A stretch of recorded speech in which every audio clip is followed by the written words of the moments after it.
അവസാന 4 കളിയിലും തോറ്റു നിൽക്കുകയാണ് ആരാധകരുടെ പ്രിയ ടീമായ കേരള ബ്ലാസ്റ്റേഴ്സ്. സൂപ്പർ കപ്പിൽ അവസാന 2 ഗ്രൂപ്പ് കളിയിലും പരാജയപ്പെട്ട ബ്ലാസ്റ്റേഴ്സ് ISLലും അവസാനം കളിച്ച 2 മത്സരങ്ങളിലും പരാജയപ്പെട്ടു. ഇതിൽ പഞ്ചാബിനെതിരെ ദയനീയമായിരുന്നു തോൽവി. താരതമ്യേന ദുർബലരായ പഞ്ചാബിനോട് 1-നെതിരെ 3 ഗോളുകൾക്കായിരുന്നു മഞ്ഞപ്പടയുടെ പരാജയം.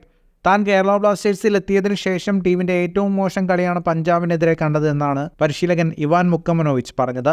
പഞ്ചാബിനോട് കനത്ത പരാജയം നേരിട്ട് കൃത്യം 4-ാം ദിവസം അടുത്ത ISL മത്സരത്തിനിറങ്ങുകയാണ് മഞ്ഞപ്പട. ചെന്നൈയിൻ FC-യാണ് എതിരാളികൾ. കഴിഞ്ഞ മത്സരത്തിലിറങ്ങിയ ടീമിൽ ചില സുപ്രധാന മാറ്റങ്ങളോടെയാവും ചെന്നൈയിനെതിരെ കേരള ബ്ലാസ്റ്റേഴ്സ് കളിക്കുക എന്ന കാര്യം ഉറപ്പാണ്.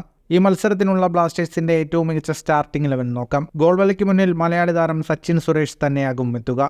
പ്രീതം കോട്ട നിരാശപ്പെടുത്തുന്ന പ്രകടനമാണ് കഴിഞ്ഞ കളി കാഴ്ചവെച്ചത്. പ്രീതത്തിനു പകരം പ്രബീർ ദാസിനെയോ സന്ദീപ് സിംഗിനെയോ ചെന്നൈയിനെതിരെ ടീമിൽ കണ്ടേക്കാം. ഇടതു പാകിസ്ഥാനത്ത് നവോച്ച സിംഗ് സ്ഥാനം നിലനിർത്തും. കഴിഞ്ഞ മത്സരത്തിൽ കളിച്ച ഹോർമിപ്പാൻ റൂയിവയ്ക്ക് പ്രതീക്ഷിച്ച പ്രകടനം കാഴ്ചവെക്കാൻ സാധിച്ചിരുന്നില്ല. അദ്ദേഹത്തിനു പകരം Croatian centre back Marko Leskovic central ഡിഫൻസിൽ എത്തിയേക്കും. കഴിഞ്ഞ കളിയിലെ ഗോൾ സ്കോററായ മിലോസ് ഡെൻസിച്ചാകും സെന്റർ ബാക്കിലെ മറ്റൊരു താരം.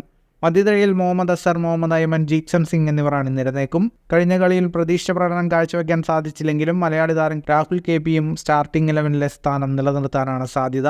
ഗ്രീക്ക് സൂപ്പർ താരം ദിമിത്രിയോസ് ഡയമൻഡോക്കോസ് തന്നെയാകും മുന്നേറ്റ നിരയെ നയിക്കുക.